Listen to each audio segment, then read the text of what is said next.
नमस्कार विद्यार्थी मित्रांनो, आपण या ठिकाणी आज बुककीपिंग अँड अकाउंटन्सी हा सब्जेक्ट आपण या ठिकाणी अभ्यासणार आहोत. कालच्या सेशनला आपण कॅपिटल अकाउंट हा अभ्यासलेला आहे. आता आजच्या सेशनला आपण करंट अकाउंट हा सब्जेक्ट या ठिकाणी हा भाग पाहणार आहोत. कालच्या तासाला आपण पार्टनर्स कॅपिटल अकाउंट संदर्भात ज्या ज्या काही बाबी आपण बघितलेल्या आहेत त्या बाबींमध्ये आता आपण बघूया पार्टनर्स कॅपिटल अकाउंट. आता यामध्ये पार्टनर्स कॅपिटल अकाउंट मध्ये सर्वसाधारणपणे विद्यार्थी मित्रांनो, ज्यावेळेस आपल्याला पार्टनर्स करंट अकाउंट बघायचं आहे, आपण अगोदर कॅपिटल अकाउंट बघितलं, आता आपल्याला पार्टनर्स करंट अकाउंट बघायचं आहे. मग आता हे पार्टनर्स करंट अकाउंट बघताना मित्रांनो, आपल्याला कोणकोणत्या बाबी यामध्ये समाविष्ट करायच्या आहेत. मग यामध्ये आपल्याला सर्वसाधारणपणे हे partners capital account, partners current account एक लक्षात ठेवा. जर आपल्याला फायनल अकाउंट सोडवत असताना जर कॅपिटल बॅलन्सेस आपल्याला त्या ठिकाणी आलेले असतील तर आपण कॅपिटल अकाउंट म्हणू, किंवा ऍडमिशन ऑफ पार्टनरशिप फर्म असेल, रिटायरमेंट ऑफ पार्टनरशिप फर्म असेल, किंवा डेथ ऑफ पार्टनर असेल, या चॅप्टरमध्ये आपल्याला कॅपिटल बॅलन्सेस दिले जातात आणि त्यावेळेस आपण नक्कीच आपण कॅपिटल अकाउंट बनवत असतो. मग हे कॅपिटल अकाउंट बनवत असताना आपण त्याच्यामध्ये कॅपिटल बॅलन्सेस जे आहे, मग समजा राम पार्टनर असेल, श्याम पार्टनर असेल, मग या ठिकाणी आपण समजा कॅपिटल अकाउंट बनवलं, या ठिकाणी पार्टनर्स कॅपिटल अकाउंट म्हणतो. पर्टिक्युलर राम श्याम असे आपण त्या ठिकाणी पार्टनर्सचे नाव म्हणतो. आणि त्यांची समजा पार्टनर्स कॅपिटल बॅलन्स जो आहे तो आपण नेहमी बाय बॅलन्स ब्रॉडडाऊन असं म्हणून त्या पार्टनर्सचे कॅपिटल अकाउंट या ठिकाणी आपण घेत असतो. परंतु जर आपण किंवा उदाहरणामध्ये आपल्याला करंट अकाउंट आला असेल, मग करंट अकाउंट आल्यानंतर आपण त्या सिच्युएशन मध्ये कॅपिटल अकाउंट ओपन न करता करंट अकाउंट आपण त्या ठिकाणी ओपन करत असतो. मग करंट अकाउंट ओपन करत असतो याच्यामध्ये अवघड काही नाही. काही विद्यार्थ्यांना करंट अकाउंट कॅपिटल अकाउंट म्हटलं की थोडंसं टेन्शन येतं, परंतु या ठिकाणी करंट अकाउंट आणि कॅपिटल अकाउंट याच्यामध्ये काही त्या ठिकाणी टेन्शन घेण्यासारखं नाही. तर यामध्ये जे कॅपिटल अकाउंटचे जे इफेक्ट आपण करतो ते इफेक्ट फक्त आपण पार्टनर्स करंट अकाउंटला करायचे. मग पार्टनर्स कॅपिटल बॅलन्स असेल, पार्टनर्स करंट अकाउंटचा बॅलन्स असेल, तो या ठिकाणी फक्त आपल्याला ट्रान्सफर करायचा. मग चालू याच्यामध्ये partners current account when fixed capital method is adopted by partnership firm, ज्या वेळेस एखादी भागीदारी संस्था फिक्स कॅपिटल मेथड अवलंबवते, a new separate account is open, त्यावेळेस नवीन सेपरेट अकाउंट ओपन केलं जातं, partners current account. In this account all adjustment, या अकाउंट मध्ये सर्व प्रकारच्या ज्या काही ऍडजस्टमेंट असतात related to the capital or related to capital are recorded. All in this account, all adjustment related to capital are recorded. Capital अकाउंटशी संबंधित जेवढे काही ऍडजस्टमेंट आहे त्या सगळ्या ऍडजस्टमेंटचं रेकॉर्ड या करंट अकाउंट मध्ये करायचं असतं. मग याच्यामध्ये आपल्याला ड्रॉइंग्स असते, drawings made by partner in current accounting year. एखाद्या पार्टनरने चालू आर्थिक वर्षामध्ये जर ड्रॉइंग्स घेतली for personal use, what is called by drawings? Any kinds of goods or cash withdrawn by proprietor for his personal use. मालकाने किंवा त्या भागीदारी संस्थेच्या एखाद्या पार्टनरने, भागीदाराने जर खाजगी वापराकरिता जर मालमत्ता, पैसा, any kinds of goods or cash withdrawn for his personal purpose, for his personal use. कुठल्याही प्रकारची संस्थेची मालमत्ता जर खाजगी वापरासाठी, मग ती मालाच्या स्वरूपात असेल किंवा पैशाच्या स्वरूपात असेल, ती जर मालमत्ता त्याने खाजगी वापरासाठी काढून घेतली तर त्याला आपण ड्रॉइंग्स म्हणतो.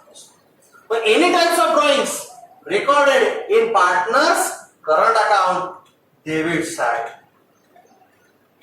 पार्टनर्स करंटच्या डेबिटला कुठल्याही प्रकारचे ड्रॉइंग्स आपण विथड्रॉन केलेली असेल, पार्टनर्सने विथड्रॉन केलेली असेल तर ती काय.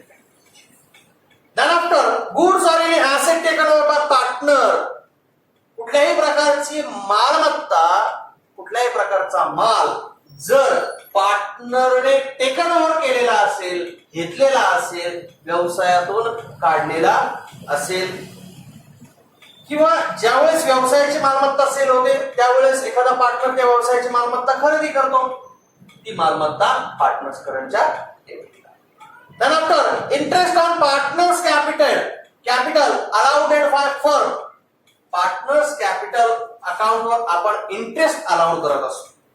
Interest on capital at the 5%, 10%, etcetera.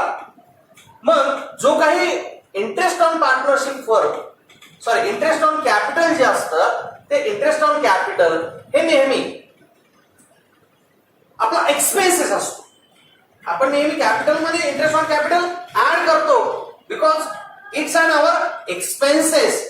Debit all expenses and losses, credit all incomes and fees. मग नॉमिनल अकाउंट नुसार तो आपला एक्सपेन्सेस आहे. त्यानंतर आपण कुठे घेतो,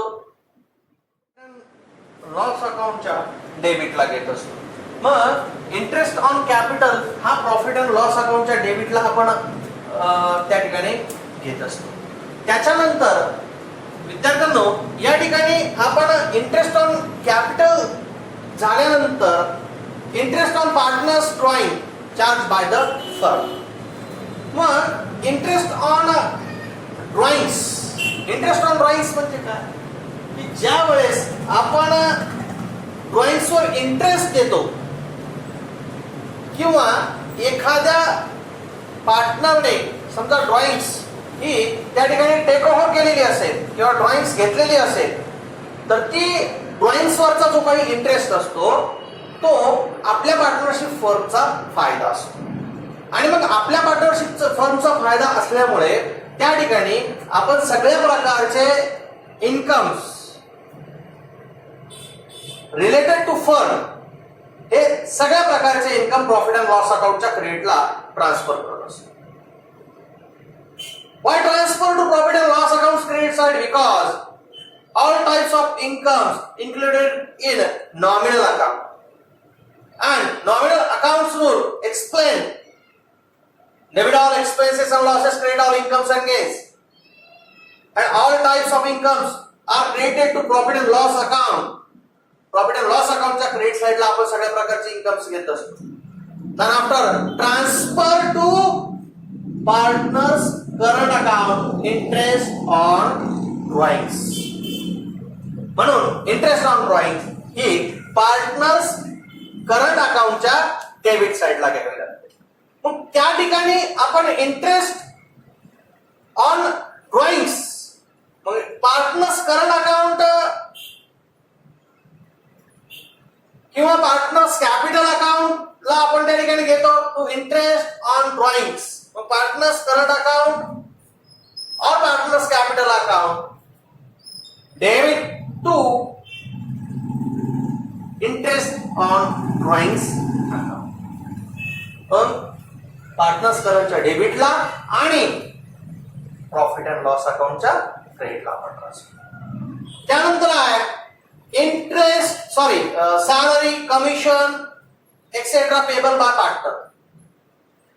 इन केस एखादा भागीदारी संस्थेमधला पार्टनर हा लवाद असेल, कमिशन एजंट असेल, दलाल असेल, पण एखाद्या पार्टनरशिप फर्म मधला एखादा भागीदार हा दलाल असतो, शेअर दलाल आपण ज्याला म्हणतो, त्या पद्धतीने आपल्याला त्याला कमिशन द्यावं लागतं किंवा एखादा पार्टनर आपल्या संस्थेमध्ये कार्यालयीन कामकाजामध्ये सहभाग घेत असतो किंवा कार्यालयीन कामकाजामध्ये पार्टिसिपेट करत असतो, त्याच्या बदल्यात आपल्याला त्याला सॅलरी पेड करावी लागते, कमिशन पेड करावं लागतं.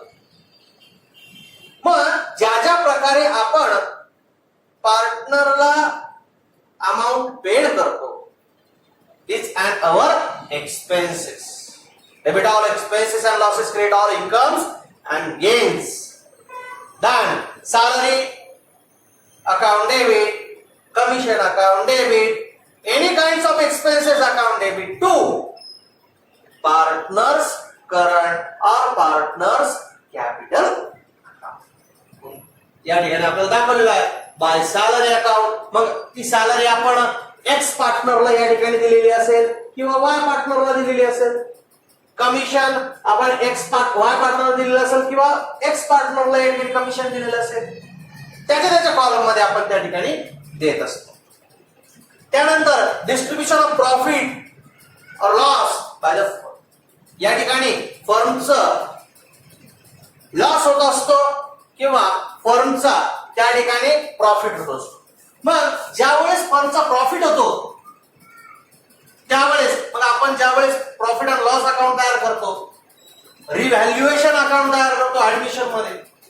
मग फायनल अकाउंट असेल, ऍडमिशन ऑफ पार्टनरशिप फर्म असेल, रिटायरमेंट ऑफ पार्टनरशिप फर्म असेल, डेथ ऑफ पार्टनरशिप फर्म असेल, त्याच्यामध्ये आपण profit and loss adjustment account तयार करतो किंवा प्रॉफिट अँड लॉस अकाउंट तयार करतो. त्याच्यामध्ये होणारा प्रॉफिट मग इन्कम ग्रेटर दॅन एक्सपेन्सेस. जर आपलं उत्पन्न हे आपल्या खर्चापेक्षा जास्त असेल, is called profit. Than expenses greater than income, is called loss. जर आपल्या इन्कम पेक्षा उत्पन्नापेक्षा खर्च जास्त असेल तर तो आपला लॉस असतो आणि खर्चापेक्षा उत्पन्न जास्त असेल तर तो आपला प्रॉफिट होत असतो. मग प्रॉफिट अँड लॉस तयार करत असताना आपली क्रेडिट साइड मोठी आली, आपण ती डेबिट साइडला लिहितो आणि डेबिट साइडच्या अमाऊंट मधून क्रेडिट साइडच्या अमाऊंट मधून डेबिट साइडच्या अमाऊंट वजा करतो. राहिलेला तो नेट प्रॉफिट असतो आणि नेट प्रॉफिट हा ट्रान्सफर पार्टनर्स करंट अकाउंट मध्ये असतो. मग डेबिटला नेट प्रॉफिट शिल्लक राहिला तो डिस्ट्रीब्यूट करून ट्रान्सफर करावा लागतो. कारण 2 पार्टनर असतात, 3 पार्टनर असतात, 4 पार्टनर असतात. मग त्यांना त्यांच्या रेशो नुसार तो प्रॉफिट ट्रान्सफर करावा लागतो. मग त्यांचा 3:2 रेशो असेल किंवा इक्वल रेशो असेल, जो काही रेशो त्या ठिकाणी दिलेला असेल त्या रेशो मध्ये त्यांना तो डिस्ट्रीब्यूट करावा लागतो. मग त्या ठिकाणी रिव्हॅल्युएशन अकाउंट असेल, profit and loss adjustment account असेल किंवा प्रॉफिट अँड लॉस अकाउंट असेल, त्या ठिकाणी तो प्रॉफिट डिस्ट्रीब्यूट करून पार्टनर्स करंटच्या क्रेडिटला ट्रान्सफर करावा लागतो by profit and loss account net. मग त्यांच्या रेशोनुसार त्यांना जो काही प्रॉफिट आलेला असेल तो त्यांच्या कॉलम मध्ये आपल्याला ट्रान्सफर करावा. याच्या उलट जर आपल्याला किंवा भागीदारी संस्थेला, आपल्याला म्हणजे या ठिकाणी भागीदारी संस्थेला जर लॉस झालेला असेल, तो लॉस हा क्रेडिट साइडला अपियर असतो प्रॉफिट अँड लॉस अकाउंटच्या. By net loss transfer to partners capital or current account in their profit sharing ratio. मग तो प्रॉफिट अँड लॉस अकाउंट वरून प्रॉफिट अँड लॉस अकाउंटच्या क्रेडिट साइड मधून पार्टनर्स करंटच्या डेबिट साइडला to profit and loss account net loss त्या पार्टनरला त्यांच्या रेशोनुसार डिस्ट्रीब्यूट करायचं. आणि त्यानंतर त्या ठिकाणी मग त्या पार्टनर्स करंटची आपल्याला टोटल करायची असते. मग क्रेडिट साइडची टोटल समजा या ठिकाणी क्रेडिट साइडची टोटल एक्स ची 10,000 रुपये आलेली असेल, वाय ची 15,000 रुपये आलेली असेल. मग या ठिकाणी पुन्हा एक्स ची या ठिकाणी 15,000 रुपये आलेली असेल, वाय ची 10,000 रुपये आलेली असेल, ही आपण या ठिकाणी ट्रान्सफर केली. डेबिट साइडची टोटल कमी असल्यामुळे आपण ती डेबिट साइडला ट्रान्सफर केली. समजा याची वरची टोटल 7,000 रुपये असेल आणि वायची डेबिटची टोटल 5,000 रुपये असेल. मग मग 15 मधून 7 गेले, शिल्लक राहिले 8,000 रुपये. आणि 10 मधून 5 गेले, शिल्लक राहिले 5,000 रुपये. मग आपण या ठिकाणी टू बॅलन्स कॅरीड डाऊन 8,000 आणि या ठिकाणी 5,000 टू बॅलन्स कॅरीड. पण हेच जर उलट असेल, पण यांचा डेबिट बॅलन्स 15 असेल, याचा डेबिट बॅलन्स 10 असेल, हा आपण ट्रान्सफर या ठिकाणी केला. वरची अमाऊंट या ठिकाणी 7,000 असेल, इकडची अमाऊंट 5,000 असेल, त्याच्यातून शिल्लक राहिलेली अमाऊंट जी असेल, मग या ठिकाणी 8,000 आणि या ठिकाणी 5,000 बाय बॅलन्स कॅरीड डाऊन. मग हा to balance carried down or by balance carried down. मग हा पुन्हा एकदा transfer to balance brought down 8,000 आणि 5,000. आणि जर डेबिट बॅलन्स शिल्लक राहिलेला असेल तर हा इकडे ट्रान्सफर करायचा बाय बॅलन्स ब्रॉट डाऊन 8,000 आणि 5,000. ब्रॉट डाऊन काय करायचा, चालू वर्षीचा कॅरीड डाऊन बॅलन्स किंवा क्लोज डाऊन बॅलन्स हा पुढच्या वर्षीचा ओपनिंग बॅलन्स असतो. चालू वर्षीचा क्लोजिंग बॅलन्स कॅरीड डाऊन आपण करत असतो, तो पुढच्या वर्षीचा, पुढच्या महिन्याचा, पुढच्या दिवसाचा ओपनिंग बॅलन्स असतो. म्हणून तो पुढच्या याच्यात आपल्याला ब्रॉट डाऊन करून ठेवायचा असतो. तर विद्यार्थ्यांनो, या ठिकाणी आपण कॅपिटल अकाउंट बघितलं, करंट अकाउंट बघितलं. कॅपिटल अकाउंट मध्ये, करंट अकाउंट मध्ये आपल्याला सोडवत असताना या बाबी याच्यामध्ये ट्रान्सफर करायच्या असतात. फायनल अकाउंट मध्ये admission, retirement, death of partner, resolution मध्ये हे महत्वाचं आहे. कॅपिटल अकाउंट आणि current account, types of account, capital account, current account हे महत्वाचं आहे. आणि याच्यानुसार आपल्याला याच्याशी रिलेटेड ऍडजस्टमेंट सोडवायच्या असतात आणि याच्याशी रिलेटेड ऍडजस्टमेंट आपल्याला फायनल अकाउंट मध्ये सोडवायच्या आहेत आणि त्या आपण सोडवणार आहोत.